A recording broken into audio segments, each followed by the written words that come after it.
Welcome to the Star Wars Reporter podcast. We are live Tuesday night, and hopefully we can get through this podcast as opposed to last week. For those of you that tuned in last week, a huge storm in my area blew out all the power in the city for hours and kind of left us in kind of a weird position where Todd was trapped alone. And hats off to Todd. I just have to do this before we get started. Hats off to Todd. After I disappeared and he was kind of trapped because he doesn't have the controls to do anything. This is the moment Todd realized he was alone. So shout out to Todd. Guy. Shout out to Todd. Thanks for holding it down until we could end that disastrous kind of it was like 25-30 minutes. So he lived up to his name, Trooper Todd, man. Trooper Todd. Yep. So welcome to everyone that's joining us today. I'm joined, it's a smaller group. It's just, it is Jason and I. And welcome, Jason. How's it going, man? You guys are stuck with just us two tonight. We're going to miss Todd. Todd always adds a wonderful dynamic, and his perspective is so awesome. Nicely said. Oh, we got Jeremy hanging out. Cool. A crazy chaos, but a fun one in his perfect Senator Palpatine voice. Nicely done.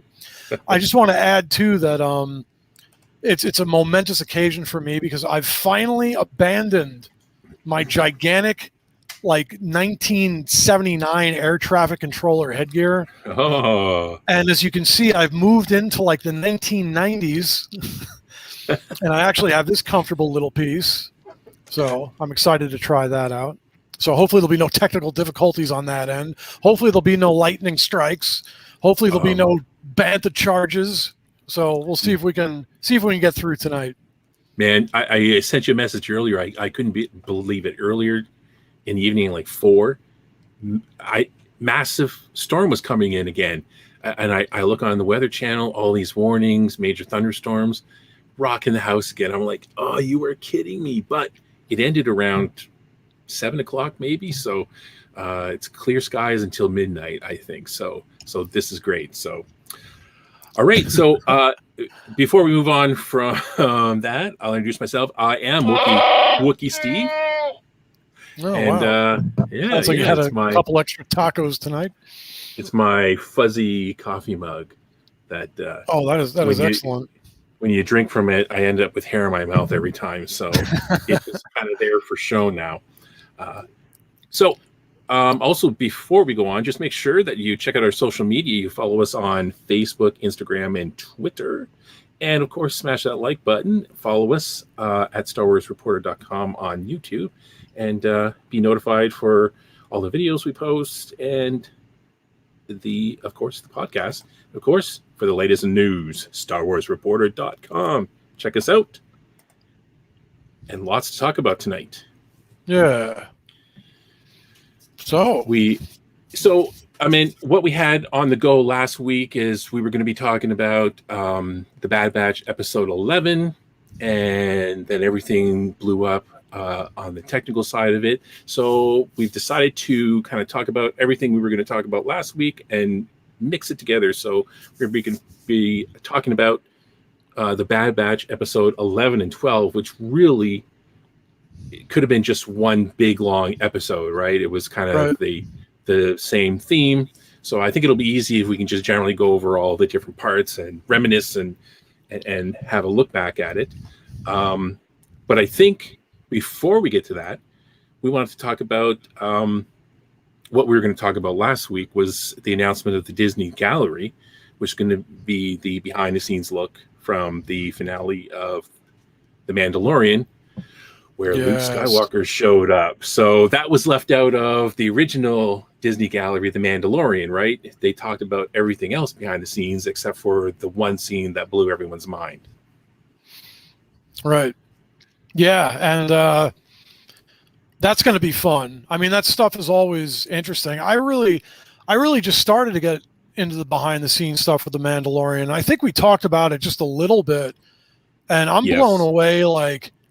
how they're doing this, like how so many of what appears to be the sets and the outdoor environments, it's all just like a wraparound, a gigantic blue screen, and they're literally just putting the scenes up, because now our graphics are so good. Like, I think that's extraordinary how they're doing that, and that's so cool. Now they can just put up anything. I can put them in anything.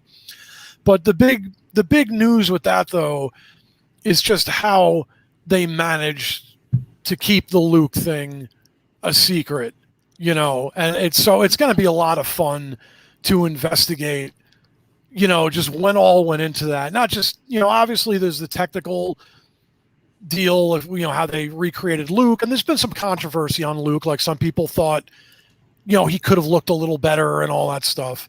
But even regardless of how, we're critiquing that, I mean, that episode was just an all-time smash hit in Star Wars. And the fact that in this day and age, they managed to keep it a secret, I mean, that blew everyone's face off. Nobody knew. It was something people were hoping for and, maybe hoping for or whatever, but the fact that they managed to keep that a secret. So I'm really curious, again, even more so than just the technical aspect, of how they did all that, just to talk about managing to keep that under wraps. And I mean, did they put them in like in a barrel and sneak them into the warehouse and get them there? And, just how did they manage to keep the lid on that? I mean, that's what I'm really interested in is hearing Mark Hamill's side of it, because again, Mark being held to secrecy, right? Like, out of all the cast members throughout history in Star Wars, Mark Hamill has been kind of like weighted down with the NDA and keeping a secret, like with The Empire Strikes Back. Right. I think he had said in an interview that the first time Harrison Ford or Carrie Fisher even knew was when they were in the theater for the premiere watching it. And I guess Harrison Ford was pissed. He was like, he leaned over to him. Because then basically Kasdan and Lucas went to him and said, look, we're the only three that know. So if it gets out, we know where it's coming from. So he kept that secret. I think he kept the secret for The Force Awakens. Then this, it must be, well, he must be kind of good at it now, but what a pain where he can't tell anyone. And how did they get him into filming? Like, they must have had him in a stormtrooper costume again, like what he did at San Diego Comic-Con, and walked him in, right? No one even probably bats an eye anywhere, filming a Lucasfilm or anywhere, of a stormtrooper walking around. So right, it'd be interesting. So the episode is going to be on Disney Plus. It's going to premiere on August 25th here. So it'll go through the making of it. And I was really making sure that Mark Hamill was going to be there to talk about it. And he is. And of course, the one picture that they gave, of course, is the actor who did that amazing lightsaber work, which I love it. So right. Yeah. And as our friend Jeremy pointing out there, there was, the actor that they had. And actually, I just saw, and we'll talk about that. And I just wanted to quick point out, I just saw it too in that text I'd read over. I forgot though, but they are going to focus really on the technically, just how they did all that. The technology used for recreating Luke Skywalker, the collaborative process, including working with Mark Hamill to create an authentic and fitting recreation, and explores the immense pressure and responsibility the filmmakers had in bringing back one of the most important characters in film history. So they talk exactly about what we're wondering about, for sure. Yeah. And again, too, just like what Jeremy was saying too, it's going to be really interesting to see the stuntman doing all the flashy footwork in place for Mark Hamill or for Luke Skywalker. It's going to be really awesome to see how they put it together. Even the thoughts from the direction of it, how they wanted to bring him in, what they were thinking, and that whole scene, and if there was a connection between that scene and the Rogue One scene with his dad, right? Darth Vader, right? It's They so had to have similar. been, yeah, they had to have been thinking that, which is such a beautiful connection. It was kind of like, people have been waiting in a lifetime to see Darth Vader just really cut loose, and we got that in Rogue One. And now, and the same thing could be said for anybody. I mean, the original trilogy, near and dear to our hearts, our favorite things ever, a lot of us.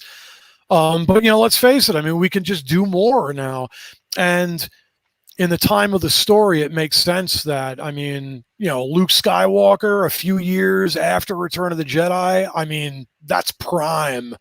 You're talking about him, at least as you'd think as far as physical fighting ability, so it was perfect, I think, what they do. We could go on with the whole episode with that scene, of course.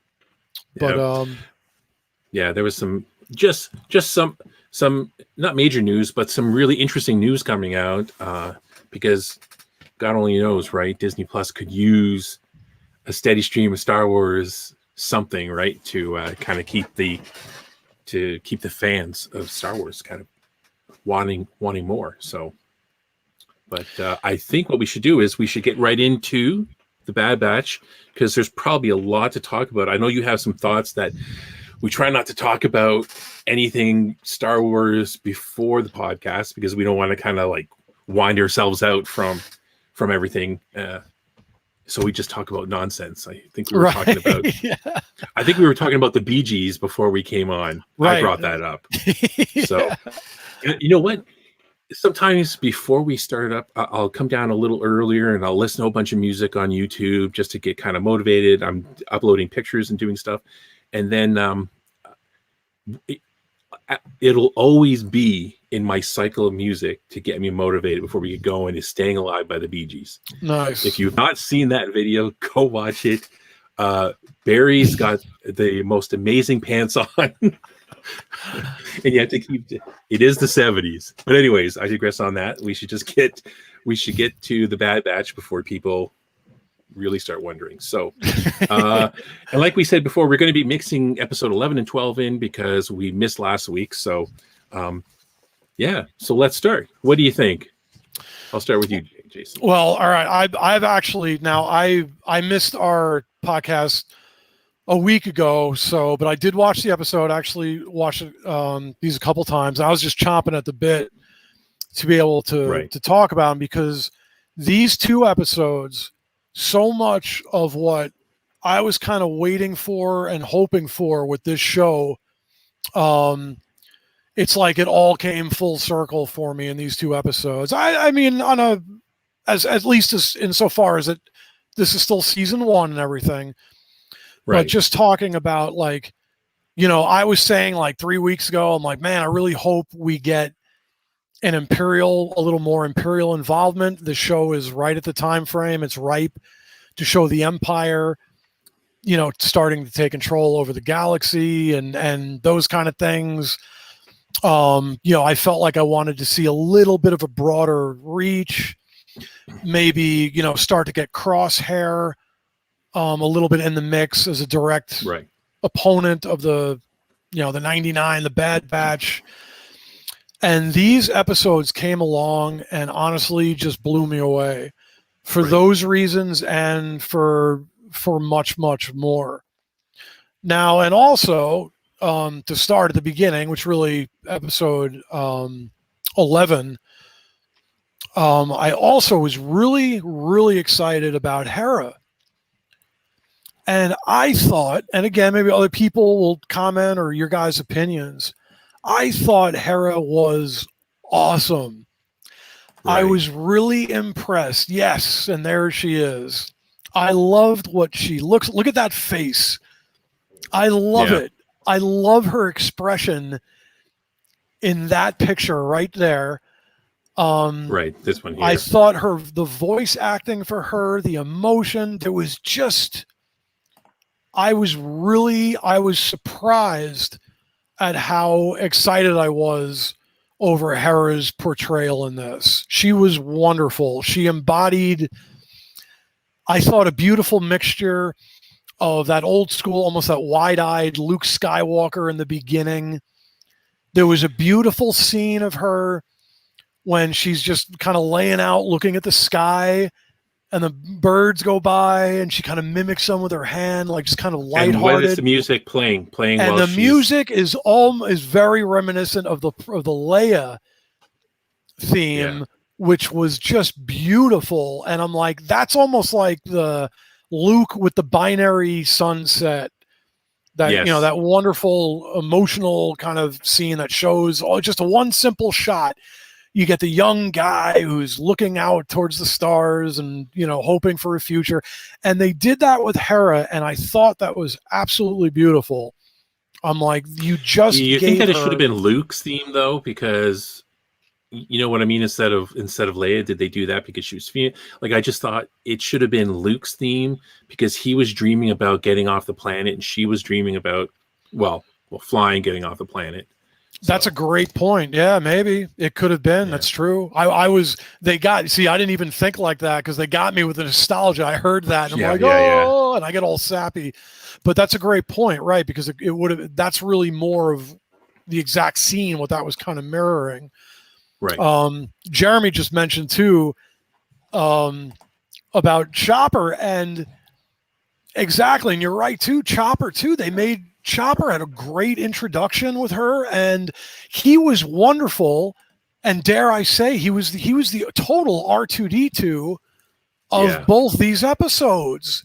He had such kind of heart, and he was involved. And there was actually a specific scene which I'll save with him that just had me laughing too. It was a nice mixture of humor.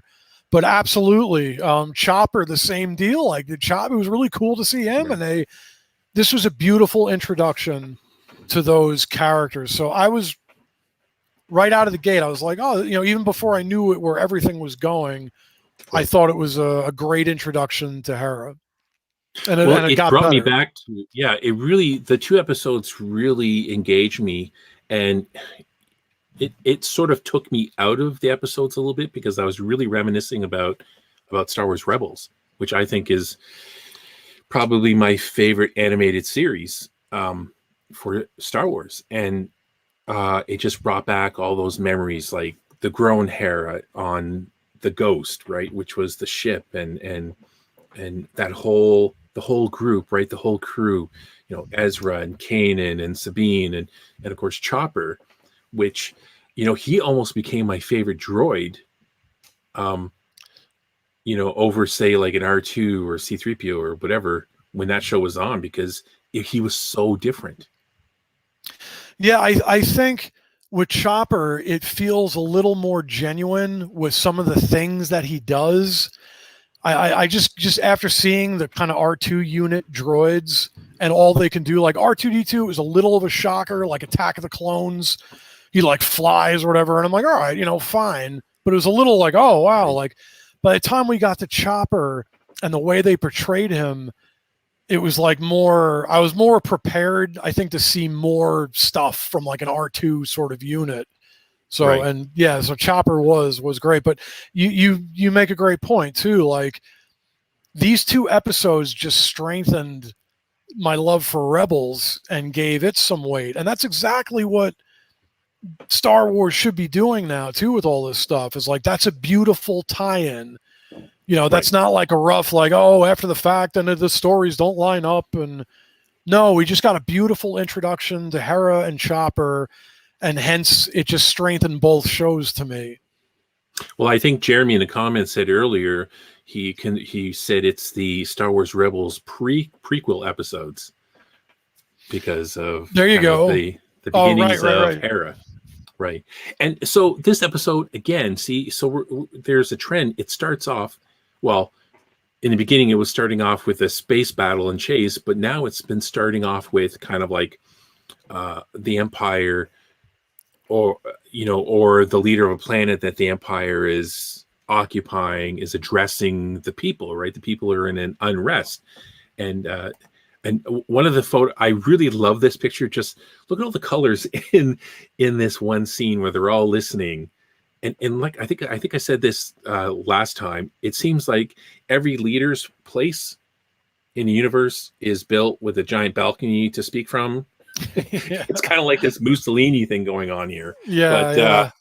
it kind of cracks me up. So you know, you have the people coming and not being too happy, and then you have, whoops, sorry, wrong picture. You have, you know, the leaders trying to tell people everything's going to be all right, you know, with kind of the empire, some admiral or officer breathing down their neck. So, and of course, in this picture, you see Hera's father and mother in the background, and then the person on the left is this other kind of Senator Ta, I forgot his full name. Senator, yeah, Senator Tar, yeah, and he, yeah, so they're kind of in competing for the people, right? Like Hera's father was a general who, you know, fought against the separatists, but people really love him, and the other guy's a real politician, right? So, And that was interesting. Cham was, her father was interesting because at first I'm like, come on, man. Like, you can tell he's like almost in like a denial where he's like, no, the war's over, you know, and you get it. He wants conflict to finally be over. Right. And he's kind of, you can tell that he's justifying it to himself. Like, no, these guys are going to come in and bring order. And he's totally taking the bait of what the Imperials are promising behind the guise of, you know, freedom and all this. But I almost had the sense even right away where I'm like, he's just all calmly, and I'm like, this guy is not, he's not even totally buying what he himself is saying. He just so desperately wants this to be right, but he's clinging to it. And you could tell it's like, you can't believe that this is going to be, that these guys are, you know, are coming in all, you know, your friends and everything. Well, he's compromising, right? Because and for the peace, maybe he's tired of fighting, but then also too, I think he's really leaning on the fact that the clone troopers that he fought with were all good, right? They're on the same side, so they must be, you know, like Hauser, right? He's really doing more than just a soldier's job, you know. In this episode and the next, he's really kind of like the middleman. He's making a lot of assurances and stuff, and I think that Cham, you know, Hera's father, is kind of like, I can trust these guys, right? Because I fought with them. He's telling me everything's okay. I mean, meanwhile, Hauser has no idea what, you know, is really going on, right? He just thinks it's kind of like it was before, right? They're doing a job. Everything's over. Everything is going to be good now. So, I mean, he's as naive as everyone else. Yeah, and Hauser ends up being very compelling because, and that's, of course, that's later on in the episodes. During the siege of the rebellion, absolutely, you know, for sure. And I imagine, you know, we're going to be, the Bad Batch should be filled with that, you know, the siege of the rebellion. Maybe you could even you could have named the Bad Batch this, like. But that was but Hauser, I thought, was interesting because he ends up being like stuck in the middle. And I was just thinking with the whole Order 66 thing, and I'm like, yeah, you know, and again, that could be, you know, we could say this later on in these episodes, but I'm like, wow, are we also seeing seeds of dissension amongst the clone troopers that have already supposedly turned? And is this going to be a major problem? And could this answer some of the question of why we do actually end up with stormtroopers, not clones so much? I'm like, because that kind of snuck in. And after I watched both episodes, I'm like, because Hauser actually convinced others to turn with him. And I'm like, you've got half of a clone squadron, maybe not half, whatever it was, a quarter of the guys, but a little substantial amount of guys. Hauser was like, and he led almost, I mean, you could call that almost like a little insurgency amongst the clone troopers that are supposedly now loyal to the Empire. Yeah, and you know, that's probably a good point. I wonder, because the clones were kind of made in a certain way, and they honor and duty, and they needed to do the job. And they're not robots; they can still think for themselves. So even with the chips in them, and having to follow orders, I'm just wondering that if a lot more of them didn't kind of say, "Wait a minute, like this doesn't seem to be right. Like these orders don't seem to fit in with what." We grew up with, or what we fought for. This is, and because it basically seemed to really turn over. It really shifted in kind of what the priorities were and what they were doing. Right? They were trying to free the universe, or fight against the separatists. And once that was done, then it was like, now it's time to oppress everyone that's left over. And I think it was probably confusing to a lot of these soldiers, right, or the clone troopers. So be interesting to see, right? I know we're kind of skipping ahead to 12, but how many clone troopers revolted or rebelled would be the best word. And then how many of them ended up, we'll see in added canon now, join the rebellion, or were just killed, taken out of service. The thing is, though, with that, I mean, but look how powerful Order 66 was, though, because even like when Wrecker had turned, and when these guys turn, they're like hardcore. I mean, what is the line that they're all saying? Like, I'm blanking out, but it turns in their head, and they're like 100 miles an hour, right, towards doing their duty and serving for ultimately really for Palpatine and the Empire. So good soldiers follow orders. Right. So, and over these 2 episodes, it made me think Hauser, which I love Hauser because of what he did. It made me think of this from what he did. Good soldiers know which orders to follow. There you go. Right. Which wasn't said. It just made me really think that's.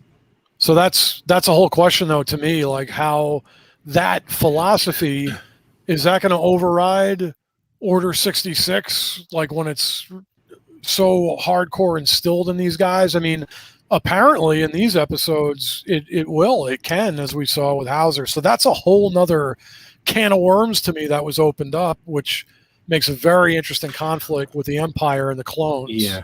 I heard a theory about that, about how come, with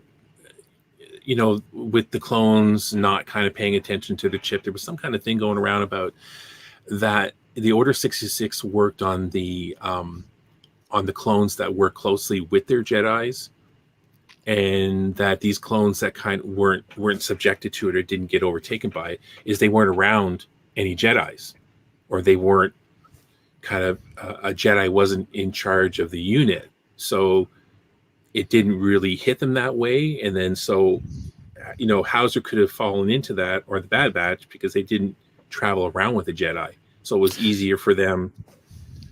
That's actually an interesting theory. I mean, Order 66 technically was the number one thing, the destruction of the Jedi. Right. So if you take all the Jedi, even there's basically no Jedi in contact with these clone troopers anymore. So yeah, that's actually a pretty interesting point too, though, because now maybe the strength of Order 66, well, there's no Jedi, we took them all out, so maybe it's a little murkier now with that. That's all very intriguing stuff. And from these episodes now, it's apparent that both sides, and the Empire is going to have to deal with that. But that was definitely another spin on these episodes. So then we have the Empire coming in, trying to get. They're doing some bad stuff, as it turns out, and they're trying to get the local leaders like Cham and Senator Ta to kind of tell the people to calm down, everything's fine, right? I think in the episode as well, and then as it turns out, not all the Twi'leks are down with it. So Hera's uncle is still trying to keep the resistance going, right? The fight going, because he doesn't trust what the Empire's doing.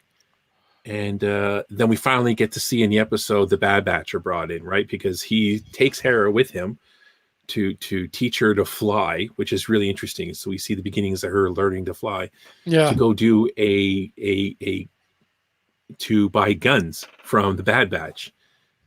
So, and in that we get kind of a cute meeting between Omega and Hera, right? So Omega takes her on the ship and is telling her about the ship and their thoughts on flying. And I thought it was really interesting, where Omega has a very normal view of flying, right? It's kind of like it's a tool to use, blah blah blah. And Hera, I just like that what she says, because in Rebels, it's how she is with her ship and flying, right? Flying, Right. it's about a feeling, she says, right? It's more of a love with her. So No, that's a great observation, and absolutely. And there was a little, like you said, Omega's looking at more and different things, and her abilities across like a broader range, maybe, or whatever range she's. And right, and Hera made it a point like, no, like she gets almost like that's her passion, that like her thing, and that was that whole thing too. These two episodes, they really hit me. I was just kind of blown away. I just felt like a deeper level of pure Star Wars than I have. Yes. And almost, these are all kind of my two favorite. This whole last couple of weeks has been my favorite of the whole Bad Batch. And for everything we're talking about. But that Hera Omega, those scenes were great too. And that felt pretty genuine. But Hera she totally blew me away with this. She was so well done to me. It was just the stuff that I can't even put my finger on, like about just how genuine I felt the performance of her was, the voice acting as well as how she was animated. But yeah, as Jeremy says, yeah. Well, that was another thing too, for sure, that I was going to ramble on. Like the visually ship console. Yeah, look at that. Exactly. It's great. It's totally classic. All of this, and the production value of this stuff, like the music was phenomenal too. The soundtrack all the way through, as we've been talking about, they've been nailing the sound effects. This was a great mixture of a lot of classic Star Wars, like original trilogy callbacks, and then and of course prequel, like there was the gunships coming in from Attack of the Clones and Revenge of the Sith tanks. Right. But there was just a quality and a cinematic way that they're filming this. And we talked about this from the very beginning. And these two episodes just I'm like, this is very, very Star Wars. Yeah, these two for episodes. Sure. This was the best two episodes that portrayed that kind of the falling out of the Empire with the universe, right? Kind of the road to the rebellion, and of course, one of the famous rebels would be Hera, and the two episodes kind of set it up, right? So you have the Empire trying to schmooze the people; they're not really good. People catch on, right? Hera's parents finally realize they're like, these people aren't good, and they kind of get set up by the Empire as traitors, even though they were still kind of they were kind of fighting against the Empire because they realized what was going on. You have the return of Crosshair, who does a murder. He ends up sniping that senator, right? So, and that was another stunning. Yeah.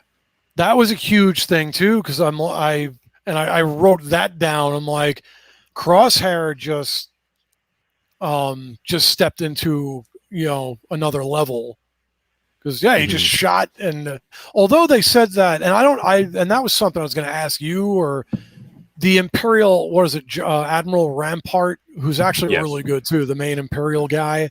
Yes, he said though that the senator was recovering. And I wasn't sure if that was true or not, because didn't he get shot in the head or anything? Yeah, I think it's part of the lie, right? Yeah, that's what I figured, but I like, caught your leader's still around. Don't worry. These people tried to kill him, and I think it's just going to come out that no, he's dead, and you guys just have to Yeah. get over it. The Empire rules everything now. So, yeah, it's just kind of like that whole, they take her parents and are doing this big setup. Hera gets away with Chopper, and now she needs the Bad Batch's help again, right? Because they had at this point left, right? They just did their gun deal, and that was it. So Hera's alone. What can she do? Her parents are caught. Bam, bam, bam. And ultimately, because of her connection with Omega, right? There wouldn't have been any. So that's kind of an interesting bond. That we see those two form as well.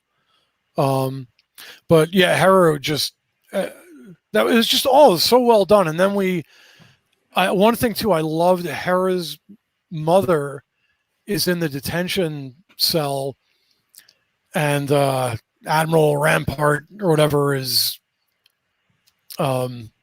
interrogating and just saying, look, basically telling her like, look, just give it up, and we won't, would you tell your daughter and all that. And her mom said, she's like, I'd rather be your enemy. And I thought that was awesome. I'm like, I'd rather be your enemy than to acquiesce, and give in with your requests and give up my daughter and all or whatever. And I'd rather be your enemy. I'm like, that was awesome. I'm like, that was, where such a cool Hera gets line. it now, right? Hera gets it from, later on in Rebels. Now we know where she gets her kind of strong attitude, right? So, and in that interrogation, again, going back to Hauser, you could tell, when Rampart says that something about, oh, we'll get your daughter, and he's looking like he's shocked, right? Because this isn't what they did. They were soldiers, they were doing military stuff, and he's talking about torture and capturing people, and he knows the truth. And it's just that one scene when Rampart leaves, and it's this look here, where Hauser's looking in and he kind of looks down. You could tell right there, it was conflict right away. You knew what was coming. Even any interaction between the two of them was shaky, right? It was tense. There was a tension there, right? Exactly. And you saw, and again, that was beautifully done with Hauser, because he slowly, over the course of this thread, these two stories, you saw him, get a little more questioning, a little more, well, wait a minute here. And it was just so well done. And that was with almost every character in these two episodes. There was a beautiful buildup of where everyone was going. Hera's mom becoming kind of more defiant. Cham, who started on the total wrong side, he kind of just finally totally gave in. But there was a beautiful evolution of all the characters towards either the right or the wrong side, or the ultimately the rebellious side or the Imperials. Right. And I thought that was huge in this. And again, speaking to how the Empire the more the Empire pushes forward, the more entire systems, characters, everyone is going to have to make this choice at some point, during the show when pressed like this. And that's what I was hoping to see. And both these episodes did exactly what I was hoping. They put the pressure of the Empire against every character, whether you stand for the Empire or not. And with the Empire pushing like this, it's forcing everyone to have to really, this is who I stand with or not. And that was a wonderful thing to see. So, in the episode, we see, like we've seen in a previous episode, where Omega is showing kind of her usefulness in planning or making plans, right? When Hera and her come up with a plan to bust out Hera's parents and I guess all the other political prisoners, and they kind of present it to the Bad Batch, right? And it's actually sound enough that they go through with it. Because in the beginning, when Hera calls them, and she's like, "You got to help Right. save my Hunter's parents." like, no. She's like, "No." He works out the odds, and he's like, "Nah, this isn't going to work." And Omega's constantly like, aren't you trying to help people? Aren't this, aren't that? And he's like, yeah, but not at the expense of our lives, because see, they're still sort of at that. They're thinking like tactical soldiers. This is how they do everything. And she's slowly chewing into where her thing is. Well, we got to help people and worry about that second. And so they come up with this plan, and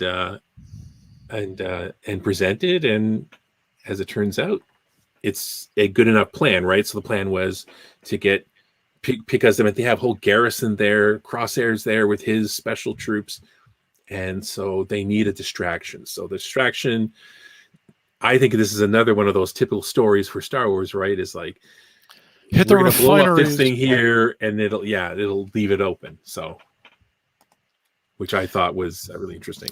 And it's interesting too, like how strong these episodes were, because I believe these are the first episodes that really, the Bad Batch were not, they stepped out of the limelight, so to speak, for both of these in a way. I mean, you could say episode 12. I mean, they're all throughout.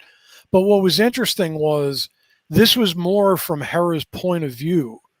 Yes. Yeah. These episodes, and from the broader sort of point of view. The Bad Batch, like if you only watched these two episodes, you wouldn't be as aware that, this is the Bad Batch show. They were just another part of the machine. Like their perspective, this was from a little further out from their perspective, which I thought was interesting too. And the show was just as strong, but now that we know some about the Bad Batch, I almost felt like, wow, this episode, you didn't have to beat us over the head with anything about them. You didn't have to even go nuts with Omega. Like, there was a subtlety, like you just pointed out with Omega, how she's now she's finding her role, and she found her role in this one by administrating the plan that ultimately Hunter went with.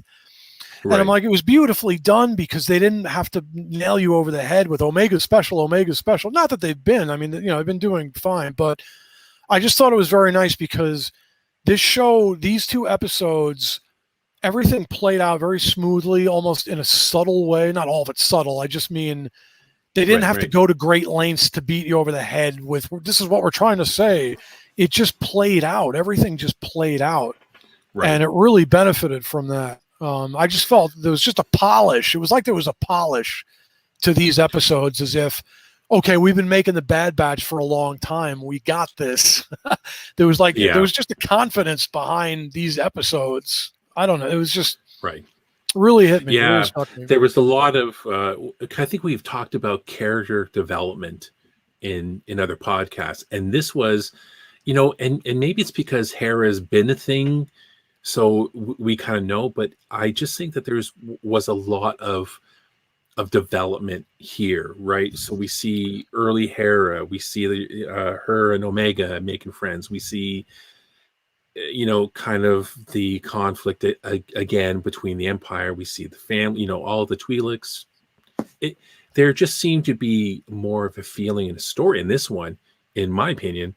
And of course, we get to see Hera behind, I guess we say wheel, behind the wheel of a ship when they go and to do the mission at the what was it, the fuel, it's like the plant was, refinery, right? So they end up being roped, Omega and Hera end up being kind of roped into, like, they were supposed to stay put, but they end up taking a ship and blasting the refinery and stuff. So we get to see the first, Hera in the ship, right? So this face that we're used to, right, when she's flying. So it just kind of reminded me of that. I love that probe droid. The Imperial probe droid, made the appearance, and Hunter just takes that thing out, and that was super cool. And there was like that all Imperial, the sounds, right? There's the Imperial alarm, like that Death Star alarm sound. and then when they were up, when the 99 were like up on that ridge and they're looking down on like Yeah. the platform or at the base of the refineries or whatever, where they had the Hera's parents held, and I'm like, that harkened back to some Rogue One, and I'm like, Yes. it was just so, it was such cool, just everything about these episodes, like it really screamed cinematic Star Wars to me, which we've been saying about the Bad Batch pretty much straight through, but yeah, no, for sure, there was just so much good stuff in here. And it's pulling in kind of Star Wars Rebels, right? Because again, for those of you that haven't seen Star Wars Rebels, you need to go. It's on Disney Plus. You need to watch it. This, I think, is in the final season of how they all look. But there's Hera there. Yep. And it to me, like, these two episodes really felt like the episodes felt like in Star Wars Rebels.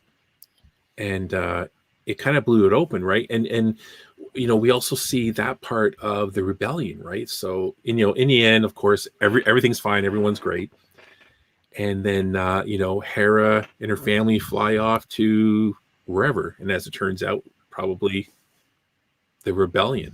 And again, they're doing these small little parts, and I think it's all going to meet up somewhere. I wonder what Filoni and the gang have planned, not in this series, but how this is all going to flow together in some other series, whether it's the Ahsoka series, right?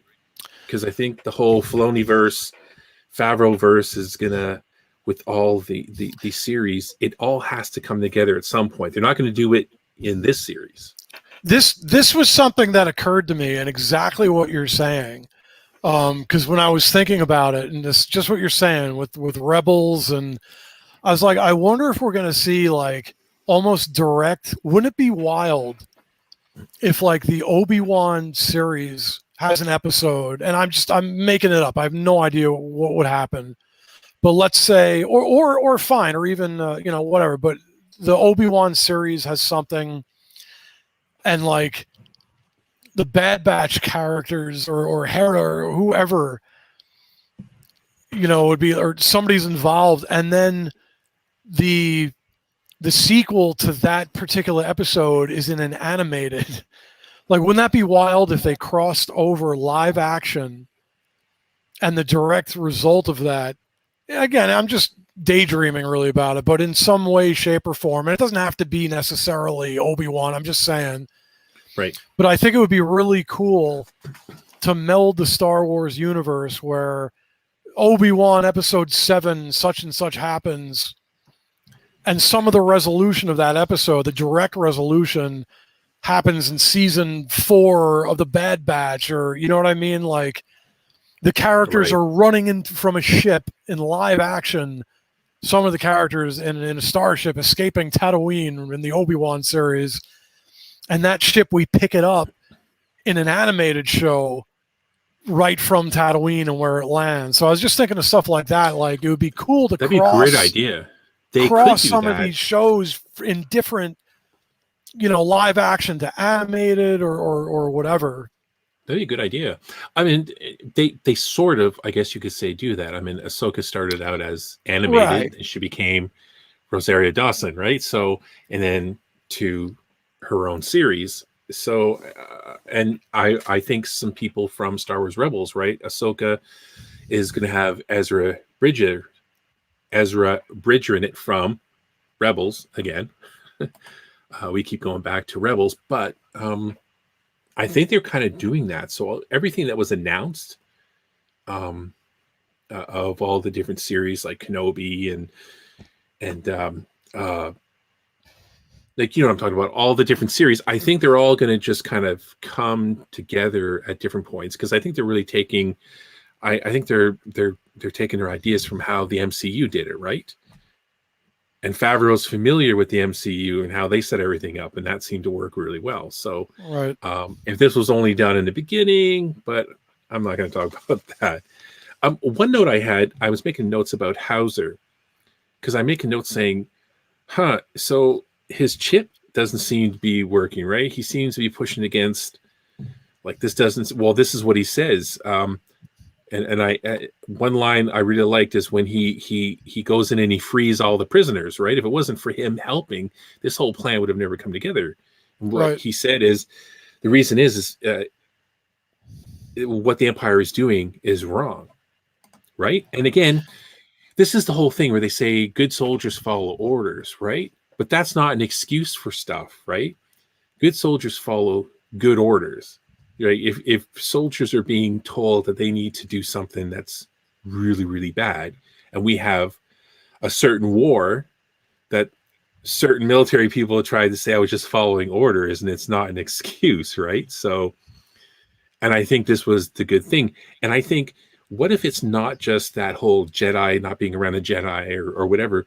What if, going against their duty, doing right by their duty, by their code, overrides their being compelled to do what they're told, right? Because they've been programmed. Right. You have an entirely different chain of command kind of falling into place over the clones who have been, and that's a very interesting dilemma. And because now, right, you're talking about now they were commanded to turn on the Jedi. Mm-hmm. Now, and we know the Jedi, had faults and they were overconfident, all that stuff, but overwhelmingly they were still good guys. They still were acting with a moral code and with good intentions, not evil by any stretch of the imagination. So now the clones, okay, they were programmed to switch with Order 66, and they did all that. They wiped out all their good guys. And who's coming in to replace all these mentors that they had? But these Imperial commanders who are cold and ruthless and obviously evil. So, right, over time, you're going to have a whole army of clones that's just going to be like, this is nothing like what we had. And the clones really were portrayed, through the prequels, through the movies, through Clone Wars. The clones came across as good dudes. They were good guys. Right. They weren't, as you just said before, they weren't just robotic. We saw them heroic time and time again. Yeah. We saw them on kind of a moral high ground, really, even considering they're clones. So, right. So, as much as that's a good point, I was saying before, like, well, Order 66, how hardcore does that make them towards obeying Palpatine's wishes of the Empire? But when they're spread across the galaxy and they've got some, scumbag Imperial officer telling them to, kill off a village of innocent people or something, there's going to be problems. Maybe that. Because again, I'll go back to this. Good soldiers know which orders to follow. Which orders to follow, right. And so if that goes against what they've been taught, they might question it and they might do something. Yeah, so Hauser, that was huge what happened in this episode. That was huge. And I was shocked. That. Yeah. He said, who's going to follow me? And I'm like, really? I'm like, we're staging a coup here. But what was shocking is I thought that none of the clones were going to do anything. And I thought that Crosshair I thought he was going to get shot. I thought Crosshair or one of the clones. Right. I didn't think he was going to survive. But instantly, as soon as he made his big spiel, a whole bunch of them instantly knew that this was all bad and dropped their guns. Yeah, you had a nice percentage. Like I said, I don't know if it was a quarter of them or a third, whatever. But there was a number of them in that little squad that agreed. And that's huge, because if you multiply the percentage of guys that were willing to turn that quickly in that squad, and then you do the math, you're talking about thousands of clones potentially that were that quick to maybe turn. And so who was the hero then of this episode? Right. Well, you have to think too that no matter what happens too, eventually, and Jeremy, you said you made a comment wondering how that plays out.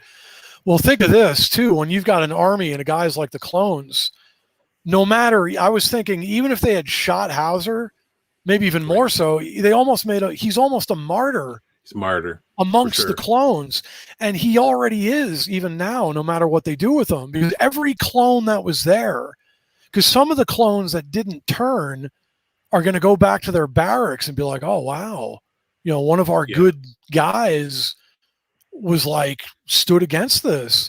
And who are they going to inherently be more loyal to? They're going to feel some loyalty towards Hauser more so than friggin' Rampart, the schmuck face, Yeah. So that's the thing. So we're seeing not only a rebellion from the people, a rebellion being started, but a rebellion within, right? So we're kind of seeing kind of disorder going on, like it, of course, was going to be after the Clone War, and it's really interesting. It's not just like the whole thought back in the day when we were kids. It's like the Empire took over, the rebellion started, and just whatever. But you kind of see the process, right? So there was internal strife within the Empire, which is the clones. You see the people not liking it, and then you see the creation because of that of the rebellion to fight against the oppressor. So I just think it's really cool.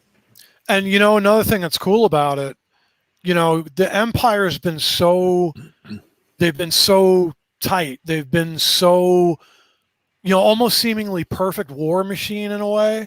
The rebellion has always had, it's a total mess. They're scraping and scrapping together all the way through, from the Bad Batch, all the way through Rebels, through the original trilogy. The rebellion, it's just this mess of dudes desperately trying to hang on. It's not always the best organized. The Empire has always been portrayed as this perfect war machine. So wouldn't it be interesting if we see that, not so fast, the Empire is having some trouble getting it together, and maybe a lot of that we see the Empire is actually a facade, that it's not, and maybe that even explains why the stormtroopers can't shoot worth a damn. The clones were trained for this stuff from birth. They're awesome fighters. The stormtroopers, may end up being a case of the Empire scraped and scrapped to get whoever the hell they could together, even enslaving races and getting people together. So the stormtroopers are no elite force because it's whatever the hell the Empire could grab together. So there's a huge potential here. And I don't know, I'm talking out of my whatever, but it just makes me think like all the stuff that just went on. And where this is going, and what we just saw with the clones and with Hauser, that the Empire it's not going to be so easy for the Empire to achieve what they're trying to achieve as well. Definitely, yeah. No, I just going back a little bit. I was looking at my notes and I wrote something down. I said missed opportunity. It was when when they first meet back up with Hera and she needs help. And you have Omega and her doing their little, becoming friends and talking about a plan. And I kind of thought a missed opportunity would have been the Bad Batch, might have been showing her some stuff where maybe that's where she started getting some of her ideas for later on when she became Hera, the rebel leader. And just like what we saw with Wrecker doing with Omega, showing her the explosives that one episode. I just thought it would be if there was so much going on that maybe they didn't have time, of course, or maybe I'm talking out of my butt, but it could have been when they were like, this is a plan we have that we think, and maybe there was just one little thing that the batch could have said, that sounds good, but why don't we do this and this? And then they work with them and say, this is the reason why. And you can see that glint in Hera's eyes, like she's learning, she's getting something about the rebellion, or getting something on how she can fight against the Empire. And I thought, you know what I mean? Instead of just having this friendship episodes that they were doing, that you could see because I know Omega somehow is going to come up in the future in some episode with Filoni.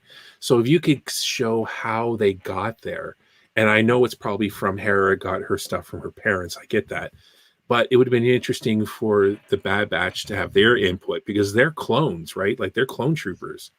They're like, yeah, that's a great point. They've been bred for that to to be soldiers. And it would just be interesting if they threw her some pointers and she went, okay, that's really cool. And there's still a chance for that. For sure. Jeremy had a question here.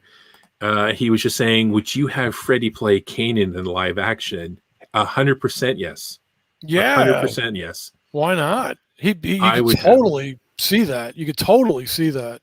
Fred, he is through and through. Like he's not just someone that they paid to do the voice work. He's nuts into it. Star Wars. He knows his stuff. I remember watching him stream video games. This is before I think he got his channel going, like Gaghead or something, like this big YouTube stuff now, where he works with I forget the other. He's comedian Wolf. I forget his name. Anyways, where he would just stream on Twitch, and it was from like his bedroom, and he was like sitting on a bed playing like whatever shooter games and stuff. But he would talk to people, and people ask him questions about Star Wars, including myself, and like so. A lot of actors probably, learn a little bit about their character or even have notes going in, and then they do pressers and they're prepared with certain little questions from media that more than likely doesn't know anything about, say, that topic. But wow, he was schooling people. He told a really funny story of how he first met Mark Hamill when he was back in the day when the Sci-Fi Channel, when him and a friend of his had an idea for a sci-fi series that they were going to pitch, and Mark Hamill would have been in it.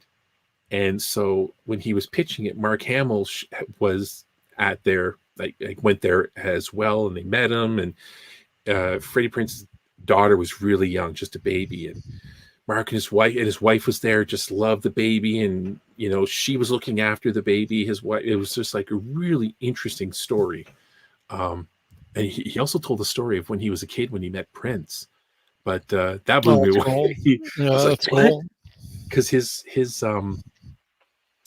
his godfather was that famous karate guy taught Elvis. It's his godfather. Anyways, I forget his name. So he's been around celebrities. I forget his name. Anyways, Freddie Prinze Jr. I would 100% cast him. If they cast anyone else other than him as a live action Kanan, it wasn't Bruce Lee. You're thinking, is it? I can't remember. No. It was. I can't remember who it was, and it was somebody famous with Elvis. Yeah, it wasn't Bruce Lee, and I forget. It was this karate guy. But anyways, to listen to Freddie Prinze Jr. talk about Star Wars, and even I think he even got into not a tiny exchange with James on Twitter, because James had posted an article through Star Wars Reporter, and it was talking about Kanan. And actually, if you go to StarWarsReporter.com and search right in Kanan, I forget what the name of the article was. He talks about Kanan, and so we shared it on our Twitter account, and I think James shared it and then tagged Freddie Prinze Jr. and he must have read it and had his own thoughts on, because That's awesome. And then he was schooling James on George Lucas's vision from the Japanese and blah blah blah. It was a really good exchange. Like, it wasn't rude, and both of them were like yeah and this and that, and it was really cool to see him not just being an actor getting paid, right? But it's like he knew his stuff. Same with Sam Witwer, the guy that did the voice for Darth Maul. That guy knows his stuff. That's like great. Inside and out. And he also runs a weekly Dungeons and Dragons game, which is pretty cool. So these guys are nerds, and they're so handsome at the same time. You're not talking about us now. Oh, well, no, we're okay. half of that. We're at least half of that. We're giant nerds, or as my wife says, dorks, or whatever. I don't know. I won't tell you all the other stuff she says, because I'm. There was one more thing I just wanted to say with these episodes. And the very end, Crosshair requesting to go after the Bad Batch. And there's yet another, there's another cool thing, another eventuality something that we were kind of pining for a bit, and not even, whenever, even if it plays out this season or not or whatever. Right. But that was interesting because so much in these last couple episodes, like I said, for me, they just stepped this series up for me. And then finish this episode off where Crosshair is the one that's going to go after them, because it could have easily been, we were almost thinking the other way around too. Like those guys maybe, at least in the beginning of the series, were like, they're going to go try to get Crosshair back or save him. It's like, well, Crosshair is going to be after them now. I thought that's his pretty new cool. Task. Yeah. So and it's not going to be easy too. Flying, right? Because we were asking for that. We're like, everything seems so easy. We want hard. It's going to be hard now. Yeah, everything, absolutely. And there was, the soundtrack at the very end.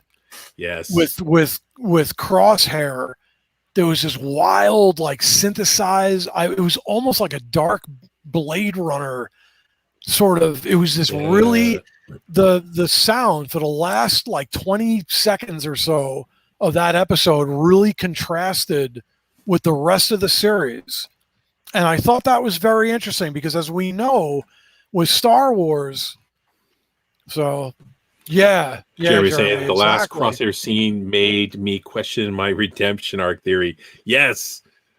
remember the music to the, or just the way the sound and the soundtrack was at the very end of that episode, and they showed Crosshair, and it almost gave me the sense that I'm like, and again, I have no idea, but just a theory, even crazy theory, I don't even believe, but I'm like, are they telling us that Crosshair is going to like evolve into something? It was almost like the theme music to a really diabolical character. I'm telling, like, go back, listen to the very end of episode 12. And I'm like, that was really interesting. It was different than the entire series music. And it was like really intense. That's true. I'm excited of the fact that there's probably not going to be a redemption arc because, and again, I mean, this sounds weird, especially for an animation with kids in it. I would love to see Crosshair get at least one of them, be successful with at least one of them. And then, of course, we had said this in the very end of the series, the rest of them go out in a blaze of glory, right? The Bad Batch, one, the 99, one last mission. Hey, if you think historically with even these animated shows, Rebels, Clone Wars, right? Not everybody gets out necessarily alive, or certainly, it's totally possible that, some mains are gonna get tagged, we'll see something. Yeah. We'll see something. So a lot to look forward to. We probably won't see, I mean, who knows? We probably won't. I think the Hera episodes are now gone and they're going to be moving on, right? A new focus is going to be, now I think there's going to be a lot of heavy Crosshair presence, right? It's going to be like the A-Team. Right at the end, that's when the military shows up to chase the A-Team away. Right. Is that right? I guess I'm too old. Everyone's like, the A-Team, Google.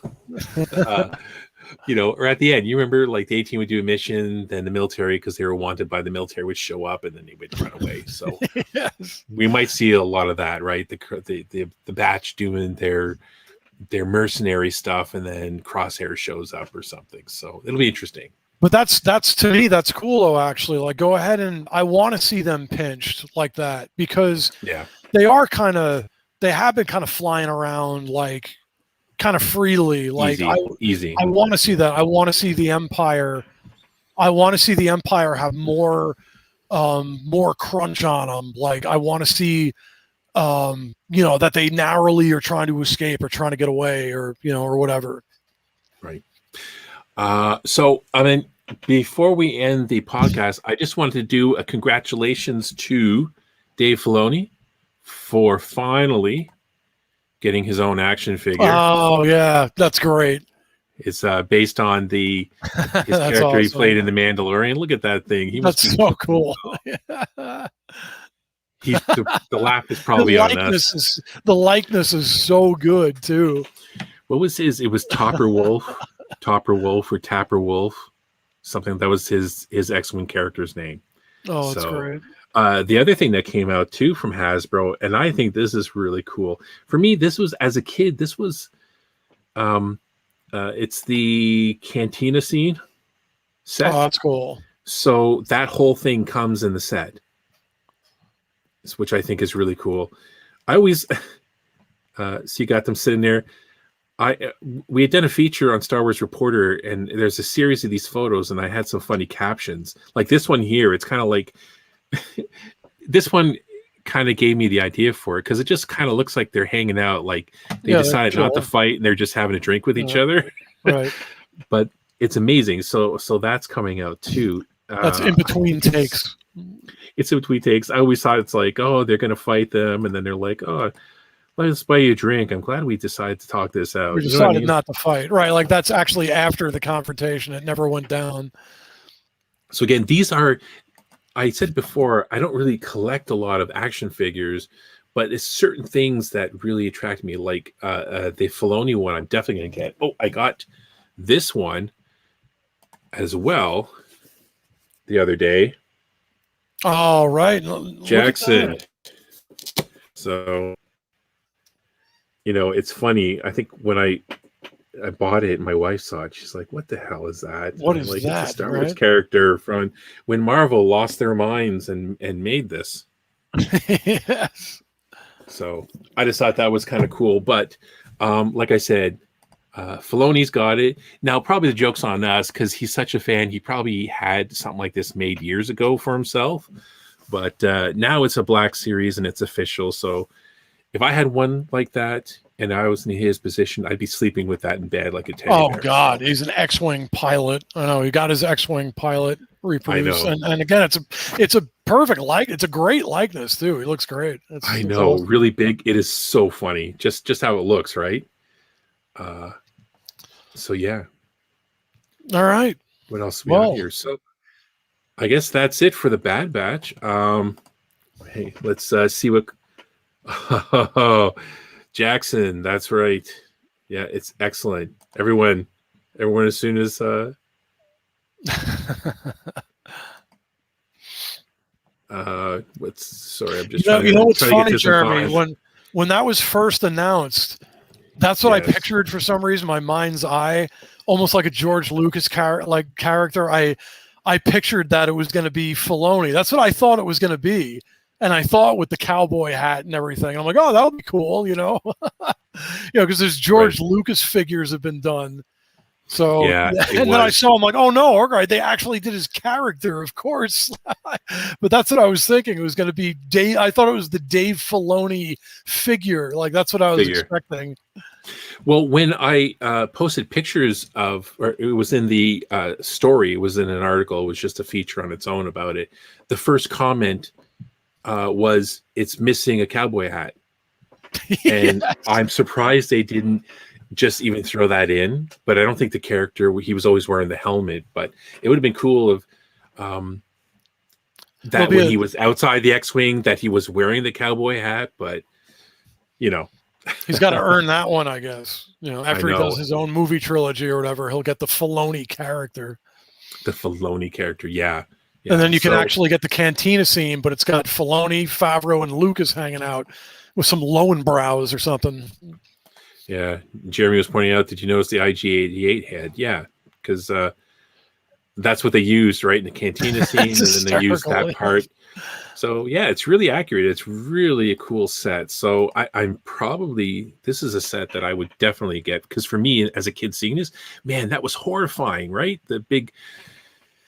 Ben Kenobi cutting the arm off, and there was a little bit of blood there. It was little trickle of blood. Fascinating. I know, it was so fascinating to me. So that whole thing, and as much as Lucas hated it, and now we're older, like the aliens, I just thought it was the coolest thing, like the space bar with all the aliens. And I know that George Lucas kind of hated it because it wasn't what he wanted. And you look at it now, you're like, yeah, but it's still awesome. So we got the idea back then, though.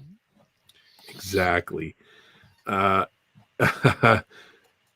The New Republic Rangers. Okay, so with that, I think we're going to call it tonight. I'm just really happy that the storms didn't knock out the power in the city again, and we actually got to finish this. So, and again, I'm just going to do a nice shout out to Trooper Todd for last week for when the power went out and he was stuck holding the bag. Yep. He didn't know what to do, and he's like I said, I watched it. He's like Trooper Todd living up to his name. He was a trooper last week. Trooper That's Todd. so funny. But I'm really glad though that we got to these 2 episodes tonight. You know, like I said, for me that just elevated this series in like every way for me. It was Star Wars. It was like cinematic Star Wars for me, and now there's so much.